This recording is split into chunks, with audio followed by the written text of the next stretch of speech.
This video is related to a separate video on idea generation. In this particular video, we're going to look at concept development, the product development, and the business analysis that's necessary when thinking about introducing a new product.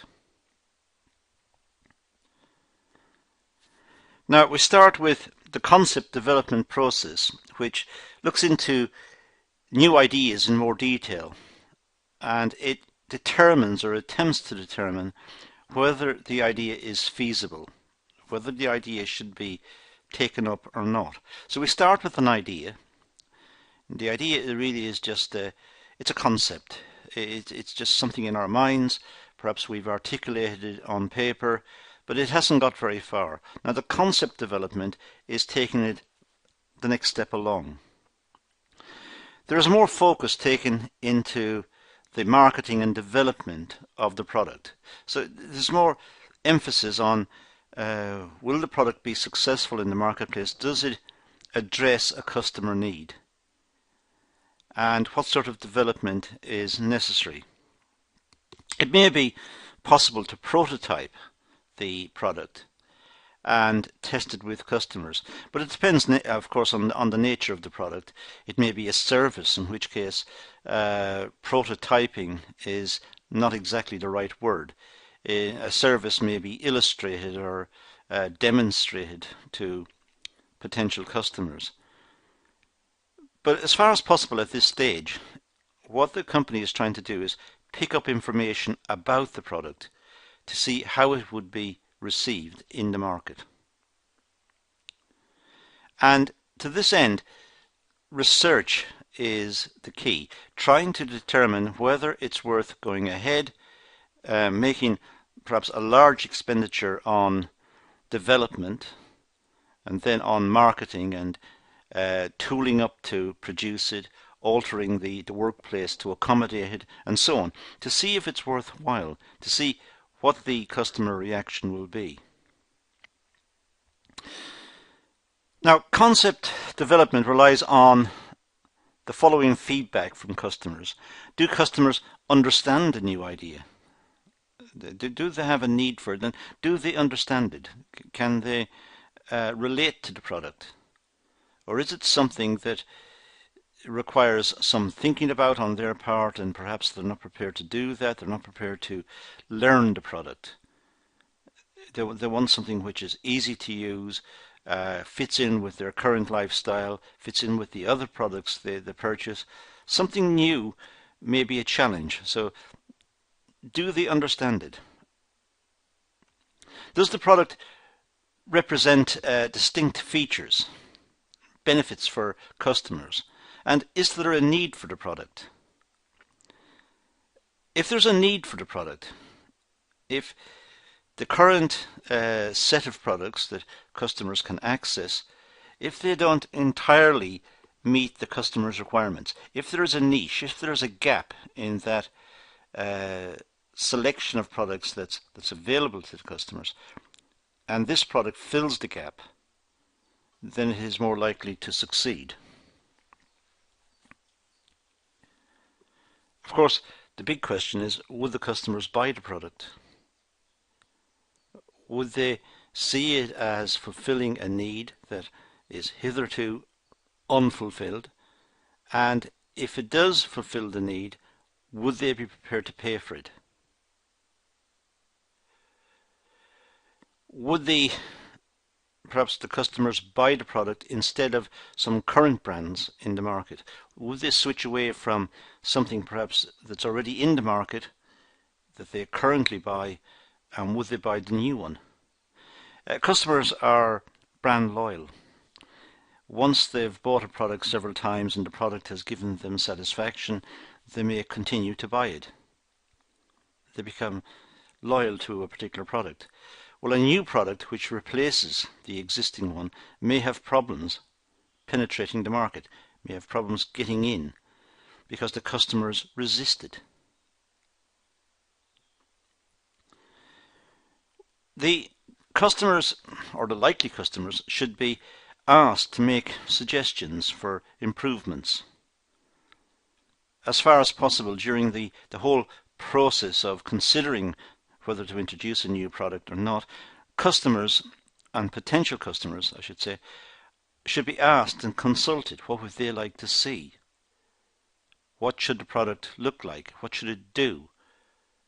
And I suppose also, how much would they be willing to pay for it? The business analysis, well, the product needs to fit into the business. So this stage looks into the financial aspects of the new idea, whether it is financially feasible. Would the new product generate enough cash? It's an investment. Perhaps new machinery will be required, and perhaps new workers and new staff, some of them perhaps quite specialized in a particular area.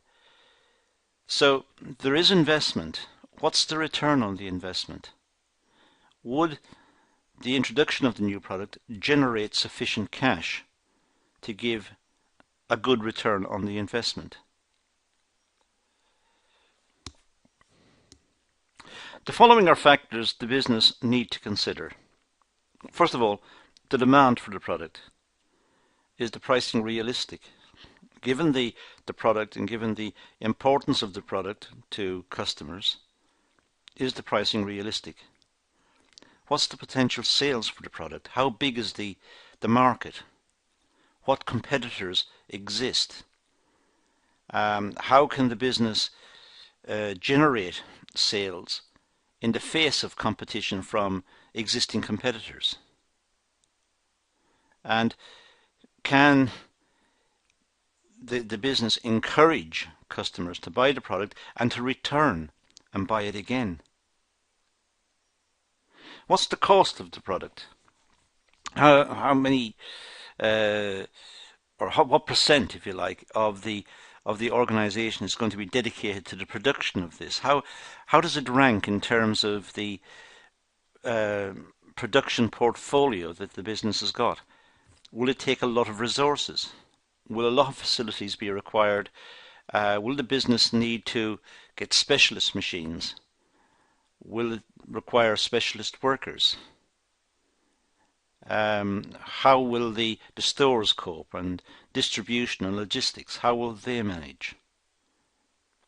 And given the initial sales, will there be return sales? Will customers want to come back and buy it in the future? And what's the likelihood that costs will fall as the business produces more over time? Are there economies of scale involved in the production of the product? In fact, what's the break even as well? What amount must be sold in order to break even? So quite a bit of thinking is required just to determine whether the product should be produced. We've got two major parts here, demand and cost, two major considerations that need to be taken into account. And of course, part and parcel of this is looking at the competition. You could say it's a part of the demand, but looking at competition, what is the competitive rivalry? How many companies produce similar products? And what are the strengths of those companies? And what are their weaknesses? And if the business innovates the product, will the competitors copy it? Will they adopt practices developed by the company itself? And can the business block competitors from copying its innovations? So there are quite enormous questions to answer. And right at the very start, it's just a concept. And then it moves to a little firmer with perhaps a prototype, and later on to some sort of testing and market research and so on. It's all a question of acquiring information. But of course, the information it's acquiring, the competitors can get that information as well. Competitors who are already in that particular segment of the market, They know the customers, they know the outlets, they know the requirements. Their marketing people have been feeding back information to them, perhaps for a long period of time. So there are issues then about whether it's worthwhile taking them on and trying to compete with them. There's also the need for investment, and investment in machines, in people, and also investment in trying to penetrate the market, in promotion and advertising and developing distribution channels. So everything must be done, everything must be sorted out. The business must have a plan, and the plan must address the problems of promotion, getting into the market, launching the product, even in the face of competitors. Looking at advertising, general marketing, looking at distribution. It must persuade perhaps warehouses and retailers to hold the product. It must have some sort of strategy for selling, the selling process. So there's a lot to think about in terms of investment as well. And overriding all of this is this major concern as to whether the product will be profitable. Now the concern here is looking at costs, looking at likely demand, looking at what the competitors' reactions will be, looking at the costs of getting into the business and investing in the resources necessary to produce the product. After all of that's taken into account, trying to assess whether the product will be profitable. Will there be a good return on the investment? What's the risk? What's the pricing strategy? How much should the product be put into the market at? What will customers pay? But the whole idea behind developing the product is to increase profits. That's why businesses exist. Businesses exist to generate profits. So given all of the uncertainty and all of the areas of expenditure that are needed in the launch of the new product, is it still reasonable to think that the product will make a profit for the business? That's the question. Product development, well, physical product is produced. This stage, if a physical product is produced, this stage involves developing the product. If it's a product that we can touch and it's going to be produced, there's a problem of actually developing it. What should it look like? What are its attributes? How can it be produced? And so on. But it's necessary to come up with a design which will be attractive in the market, which will gain sales in the market. It's also necessary to have good packaging so that the product is well presented. It looks good, it looks professional, it looks attractive to the customer, so the customer will want to have the product. Will it fit in with the brand image of the other items that are produced by the business? Does it fit into their portfolio? And if it does, will it benefit from any branding that's already taken place for the other products that the business produces? So there's an issue as to whether it may benefit from the reputation of the business, from the status of the business in the market. Where should the product be positioned in the market? What segment of the market is it aimed at? Is it aimed at a particular demographic group? Is it aimed at middle income, lower income, upper income? Is it aimed at male or female? Where's the product positioned? Who is it targeting? And what are the characteristics of the segment that it will be addressing? What are the characteristics and what are the requirements of that segment? And how well is that particular segment of the market already catered for by the competitors and by the existing products in the market. The product is then introduced to the target market for approval. So having produced the product, having thought about the product, and if everything is still considered to be positive and the product is going to be produced, then it needs to be introduced into the market for approval. Perhaps a small test run, perhaps detailed market research involving the product, perhaps involving focus groups and interviews on the streets and demonstrations of the product to select and perhaps randomly selected customers to get their feedback. But is the product safe to use? That's another consideration. If there's any doubt about its safety, it will not sell. So all the components should be safe. The fitments and attachments should be safe. The design should also be safe. No sharp edges or no parts that protrude and could cause damage.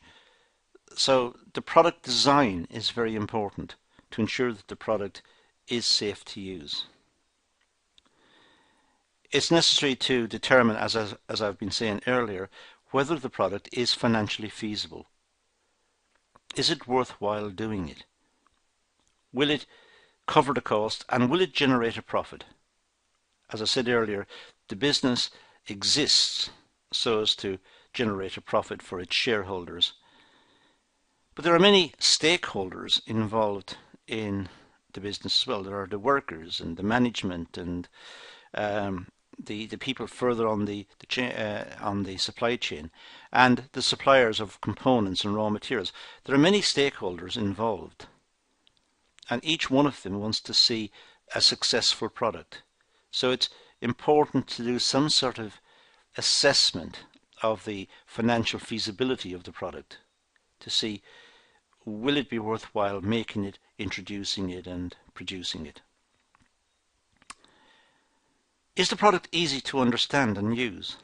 If customers have to invest in learning how to use the product, invest time and effort, they may be put off.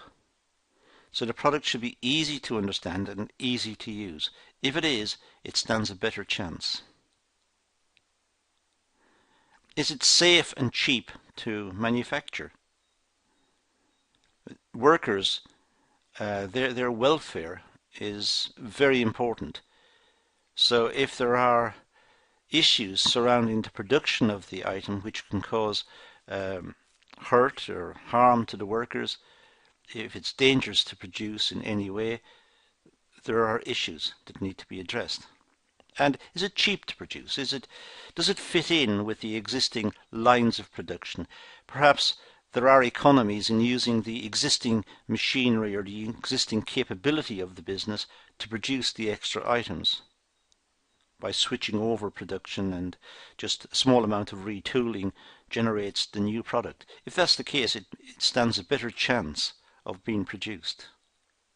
So is it safe and is it cheap to manufacture?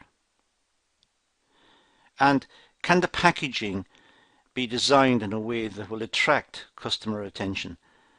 Will the packaging and the branding that goes with the product, will this appeal to the customers so that they will want to buy the product? So it needs to meet customer needs with ease. It needs to identify what the customer needs are and then meet those needs. And the product should naturally fit the needs of the customers so that the customers want the product. And finally, it should be eco-friendly. In today's world, we are conscious of the damage that we've done to the environment over many years. We're conscious that the ecosystem needs support, and we need to be careful about how we produce and the amount of materials we use in production. So perhaps having luxurious packaging, which is just going to be thrown away, is not a good way to go. So it needs to project a caring attitude towards the environment and towards the wider ecosystem.